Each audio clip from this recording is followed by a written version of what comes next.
Penolakan pemberian gelar pahlawan nasional terhadap Presiden kedua RI, Soeharto, terus terjadi. Kali ini gerakan masyarakat Adili Soeharto menggelar aksi di depan Kementerian Kebudayaan Jakarta Pusat. Dalam aksinya mereka menuntut penghapusan nama Soeharto sebagai daftar calon pahlawan nasional.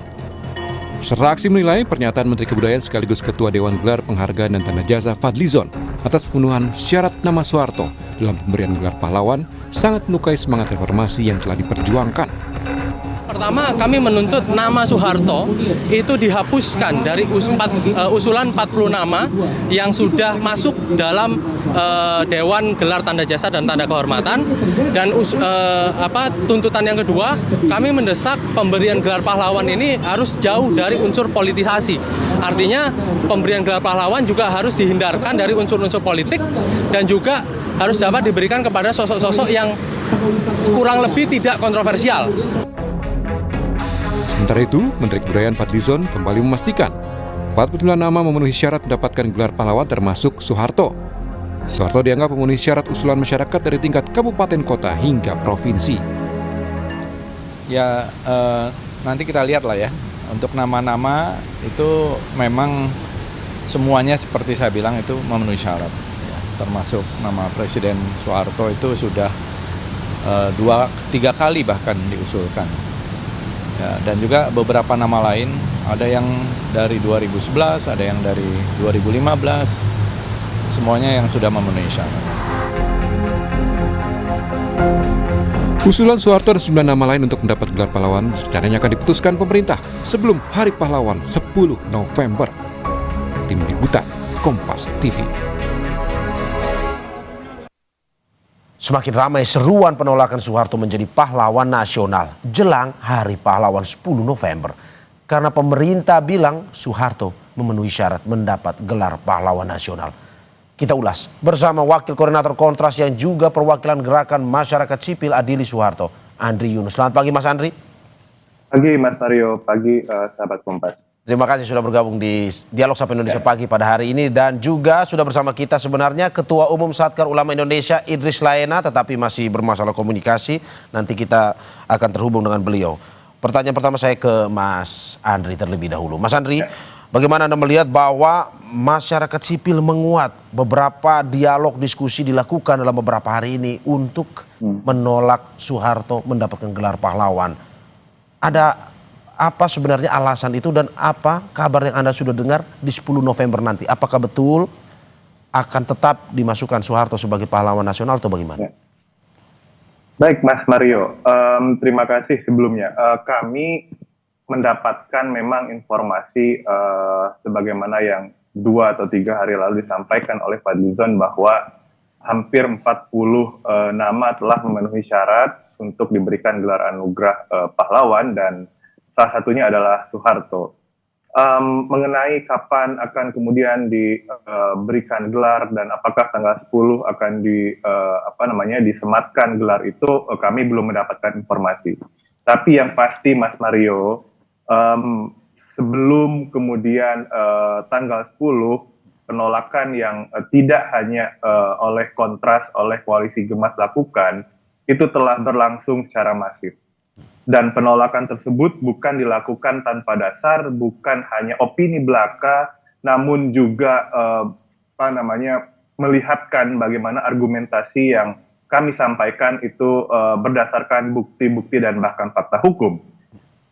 Misal dalam konteks bahwa Soeharto merupakan terduga penjahat kemanusiaan, pelaku pelanggaran berat hak asasi manusia, itu bisa kita lihat dari dokumen lembaga negara yang dikeluarkan oleh Komnas HAM pada tahun 2023, yang mana pada saat itu Komnas membentuk tim kajian pelanggaran HAM berat di era Soeharto. Setidaknya ada 9 kasus pelanggaran berat HAM. Ada peristiwa 6566 yang kemarin sayangnya disanggah oleh Fadlizon, yang menurut kami itu keluar dari tugas dan wewenang sebagai Dewan GTK, yang semestinya tidak ada urusannya dengan proses pro justisia atau penegakan hukum. Jadi ada kasus-kasus pelanggaran hak asasi manusia terjadi di era Soeharto dan sampai dengan saat ini tidak ada pengadilan untuk memberikan keadilan bagi keluarga korban, termasuk pemulihan terhadap para korban. Oke, bagaimana Anda melihat bahwa ada alasan atau pendapat yang pro bilang semua manusia pasti punya kesalahan lah, tapi mereka punya jasa besar bagi Indonesia sebenarnya. Menurut Anda seperti itu atau bagaimana? Mas Mario, Ya. menurut kami adanya korban jiwa selama era Orde Baru berkuasa dan dalam konteks pelanggaran hak asasi manusia itu tidak bisa dibandingkan dengan jasa apapun.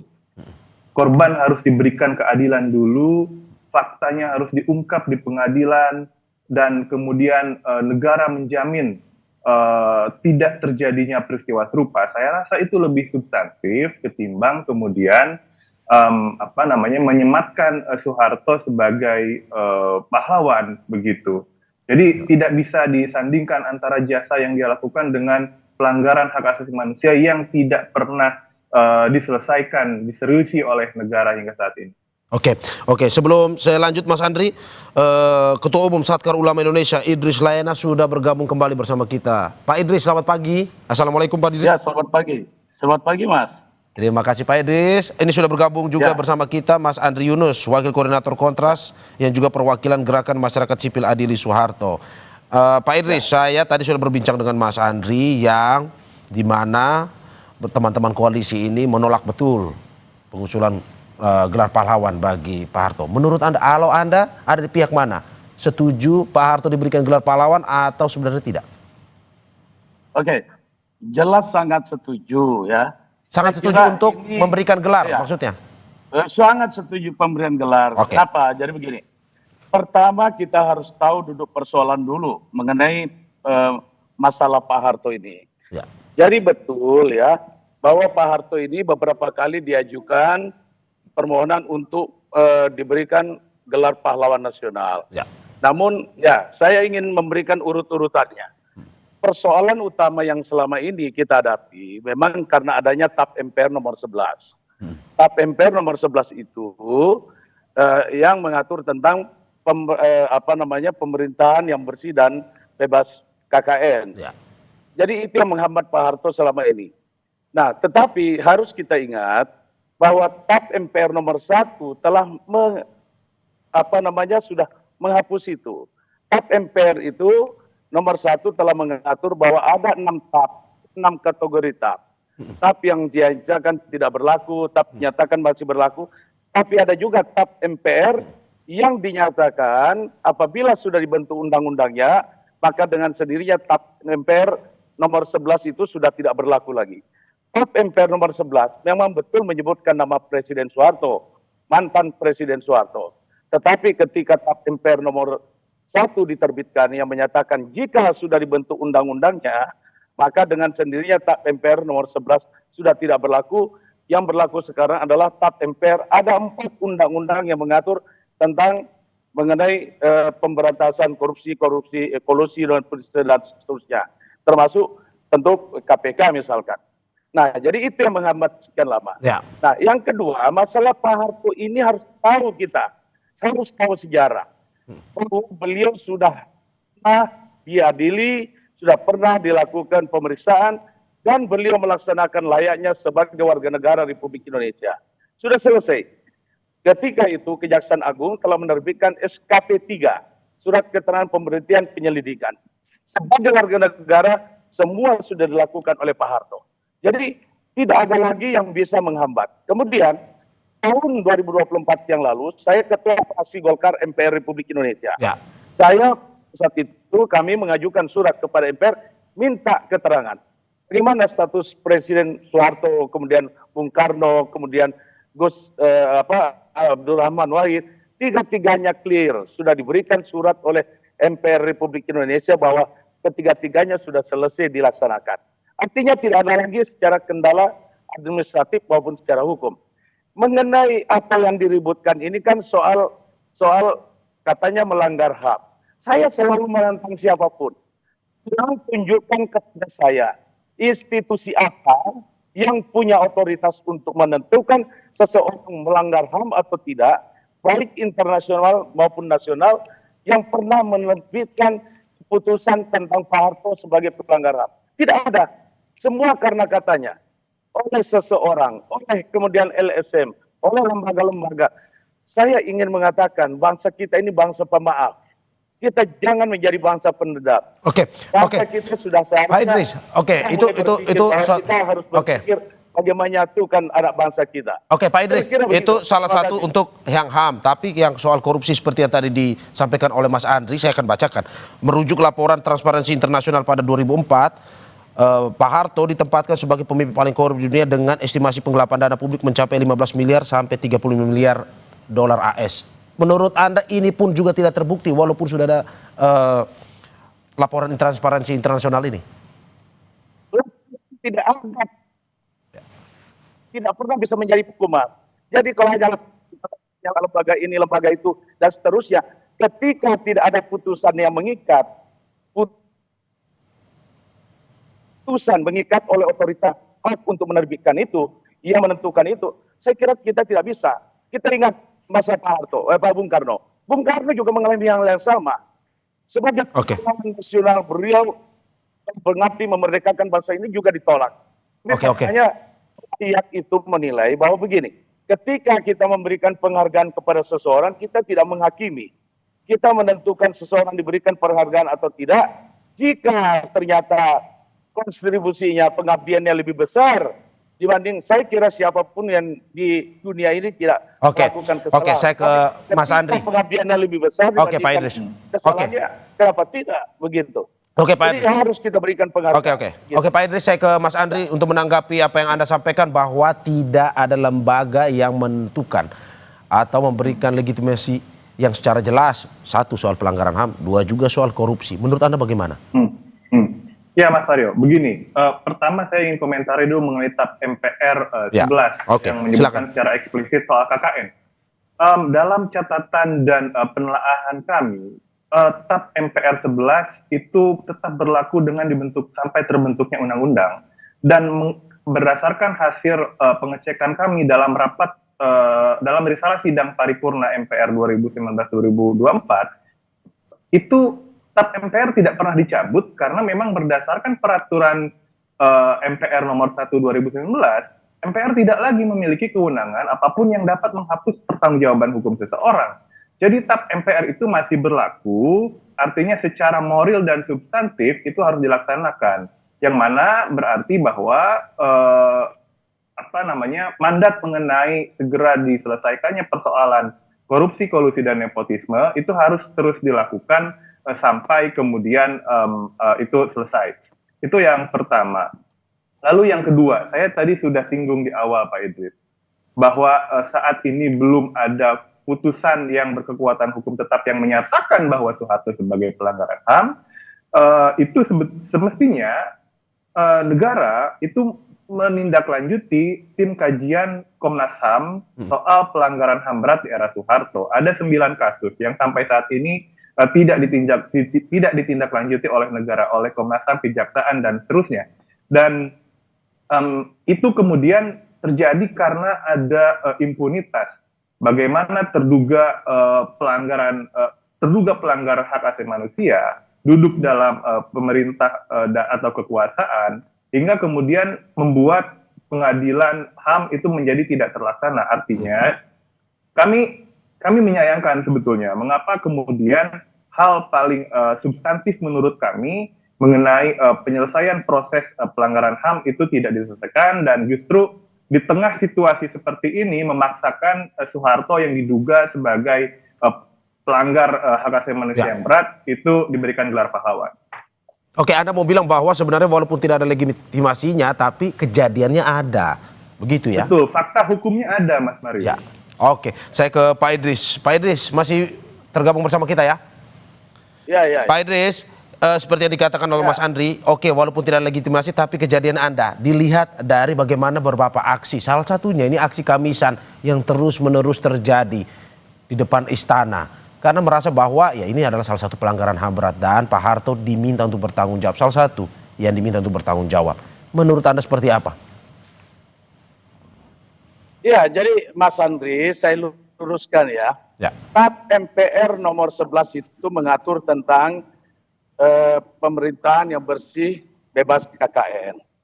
Di dalam TAP MPR nomor 1, tadi nomor MPR 11, Sekarang TAP MPR nomor 1 itu mengatur bahwa TAP MPR nomor 4 MPR berlaku sampai dengan terbentuknya undang-undang. Artinya ketika ada undang-undang sudah terbentuk, maka TAP MPR nomor 11 dengan sendirinya sudah tidak berlaku lagi. Kenapa? Karena sudah ada 4 undang-undang yang terbit setelah itu. Oke, itu pertama. Kemudian kami 2024, kami itu termasuk saya sebagai ketua fraksi, karena yang menandatangani suratnya saya, meminta kepada MPR penjelasan terkait tahap ini. Tahap MPR, ya. Nomor 11 ini. Penjelasannya adalah ditandatangani oleh semua fraksi di MPR Republik pada saat itu, yang mengatakan bahwa mengenai persoalan Pak Harto ini sudah selesai. Jadi secara administratif, hukum sudah selesai dilaksanakan. Itu penjelasannya. Nah, yang kedua, saya mengatakan banyak sekali lembur mengatakan Pak Harto melanggar HAM. Ya. Tetapi kita tidak bisa menjustifikasi seseorang karena katanya, karena lembaga, karena organisasi. Tetapi kita harus betul-betul berdasarkan lembaga yang punya otoritas untuk itu. Ada HAM internasional. Kita tahu misalkan presiden yang melakukan pelanggaran itu diadili di Den Haag. Tetapi tidak pernah. Karena kenapa? Memang tidak ada pelanggaran yang terlalu serius untuk kemudian harus dibawa ke sana. Itu pertama. Yang kedua, ini yang saya ingin katakan.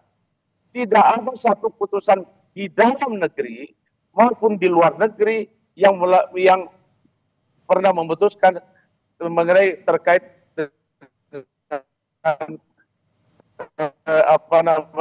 status sebagai pelanggar HAM. Jadi kita Oke, sepertinya masih ada masalah. Kita Oke, Pak Idris. menyatukan anak bangsa agar ke depan kita menjadi bangsa yang pemaham. Pak Idris, saya simpulkan aja. Pak Idris, berarti Anda mau bilang bahwa walaupun ada aksi-aksi yang terjadi, sudah lebih. Oke, Pak Idris, walaupun Anda mau bilang bahwa walaupun ada aksi-aksi yang terjadi selama ini, tapi selama belum ada legitimasinya, belum ada ini, tetap jangan katanya-katanya ya. Iya, aksi semuanya. Ya, aksi biasa saja. Banyak yang terjadi aksi-aksi. Tapi kalau kita melakukan misalkan, atau kita melakukan survei, saya kira rakyat Indonesia mengendaki Pak Harto jadi pahlawan nasional. Oke, saya ke Mas Andri. Mas Andri, bagaimana Anda bilang? Jangan katanya saja, harus ada yang memutuskan ini. Apa yang menguatkan Anda dari teman-teman di koalisi agar nantinya bisa ini dikuatkan seperti yang Anda dan teman-teman inginkan? Ya, satu, selain dokumen kajian tahun 2003 yang diterbitkan oleh Komnas HAM, kami dari Koalisi Gemas telah mengirimkan hampir 2.000 lembar bukti kejahatan kemanusiaan yang terjadi di era Soeharto. Itu kami sudah serahkan sejak pertengahan tahun lalu yang ditujukan kepada Kementerian Kebudayaan dan Fadlizon sebagai Ketua GTK. Tapi hal itu kemudian tidak direspon sampai saat ini.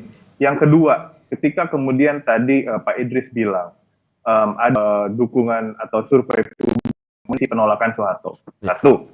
Yang kedua, ada 500 individu dan organisasi masyarakat sipil yang mengirimkan surat desakan terbuka kepada Dewan GTK untuk membatalkan pemberian gelar pahlawan Soeharto. Bahkan seminggu terakhir, beberapa warga sipil mulai dari akademisi, gerakan perempuan, gerakan buruh, gerakan lingkungan, gerakan anti korupsi itu mengadakan kegiatan mulai dari konferensi pers hingga pengiriman surat terbuka terkait penolakan gelar pahlawan Soeharto, dan itu menunjukkan bagaimana masifnya publik berdasarkan isu yang mereka kerjakan itu bermuara pada satu poin penting bahwa Soeharto tidak hanya melakukan kejahatan terhadap HAM, namun juga melakukan penundukan terhadap gerakan perempuan, kemudian melakukan tindakan korupsi, melakukan kejahatan lingkungan, yang mana itu dilihat oleh berbagai lapisan masyarakat sipil. Ketika kemudian Soeharto diberikan sebagai gelar pahlawan, maka kejahatan-kejahatan itu dianggap tidak ada. Maka kejahatan-kejahatan itu dianggap diputihkan. Dan Soeharto jadi pahlawan adalah simbol impunitas paling sempurna. Dan oleh karena itu, kami tetap menolak Soeharto sebagai pahlawan. Oke, Anda mau bilang bahwa sebenarnya Soeharto tokoh penting, tapi untuk pahlawan tunggu dulu sebenarnya. Bagi kami bukan pahlawan Soeharto. Oke, saya ke Pak Idris kembali. Pak Idris, bahwa selain survei dari Mas Andri juga, ini ada petisi-petisi yang muncul bahwa suara masyarakat yang menolak Pak Harto diberikan gelar pahlawan. Ada juga petisi-petisi masyarakat, kesaksian masyarakat ini. Bagaimana Anda melihatnya juga? Ya, begini, kalau bicara pro kontra itu biasa. Ya. Tapi saya baru mendarat ya dari luar negeri, dari umroh. Ini saya baca banyak sekali lembaga-lembaga di Indonesia, termasuk Majelis Ulama Indonesia, Muhammadiyah, Nahdlatul Ulama, yang telah menyatakan sangat mendukung pemberian penghargaan kepada Presiden Soeharto, termasuk lembaga kami. Laskar Ulama Indonesia itu jutaan orang yang menjadi anggotanya. Jadi kalau kita mau bicara begitu, petisi segala macam, saya kira tidak apa-apa. Itu kita menghargai setiap demokrasi, negara kita demokrasi, negara demokrasi. Tetapi kemudian kita berikanlah kepada pemerintah untuk berpikir secara jernih bahwa ketika akan memberikan penghargaan kepada anak bangsa, ya intinya bagaimana kita menyatukan bangsa kita ke depan, menjadi bangsa yang pemaaf. Tidak ada dendam bersejarah, karena kalau semua mau diungkit, saya kira banyak sekali persoalan. Tetapi rakyat kita, bangsa yang pemaaf. Begitu. Oke, saya kembali ke Mas Andri. Mas Andri, kalau memang pada akhirnya tanggal 10 November ya kalau tidak salah, Pak Harto ini, jika nantinya diberikan gelar pahlawan, apa yang akan dilakukan oleh koalisi? Ya, tentu kami akan melakukan penelaahan, Mas Mario. Perlu kami sampaikan bahwa kami menilai ada ketidakkonsistenan sebetulnya selama proses pemberian gelar pahlawan ini dilakukan oleh pemerintah, mulai dari tahap pengajuan dari daerah sampai kemudian ke tingkat pusat. Misal, klaim bahwa Soeharto diusulkan oleh pemerintah Jawa Tengah. Kami menemukan pernyataan media Gubernur Ahmad Lutfi pada medio April menyebut bahwa tidak mengetahui soal usulan mengusulkan Soeharto sebagai pahlawan dari Provinsi Jawa Tengah. Itu satu. Yang kedua, menurut kami mengenai syarat. Bagaimana kemudian syarat umum dan khusus yang diatur dalam pasal 24 Undang-Undang GTK, ada beberapa yang tidak dipenuhi. Satu, mengenai memiliki integritas moral dan keteladanan. Menurut kami tidak ada. Keduanya dipenuhi oleh Soeharto. Kemudian syarat mengenai berkelakuan baik. Kita tahu bahwa selama 32 tahun era Orde Baru banyak sekali menunjukkan dan menggunakan politik kekerasan yang represi dan menggunakan pendekatan keamanan melalui angkatan bersenjatanya. Saya rasa itu tidak mencerminkan bagaimana kemudian Soeharto memiliki integritas moral dan keteladanan, termasuk juga berkelakuan baik. Jadi dari hal itu kami menilai dan mengkaji ada beberapa hal yang kemudian menyalahi prosedur dan bahkan tidak memenuhi syarat. Ada hak bagi warga negara untuk kemudian menggunakan langkah-langkah hukum sebagai mekanisme komplain, tapi kami menekankan bahwa hak untuk komplain itu tidak perlu kami gunakan sepanjang negara seperti yang Dewan GTK tidak memaksakan Soeharto menjadi pahlawan. Itu Mas Mario. Saya terakhir ke Pak Idris. Pak Idris, closing statementnya terkait dengan pemberian gelar pahlawan ini 10 November kabarnya akan dilakukan.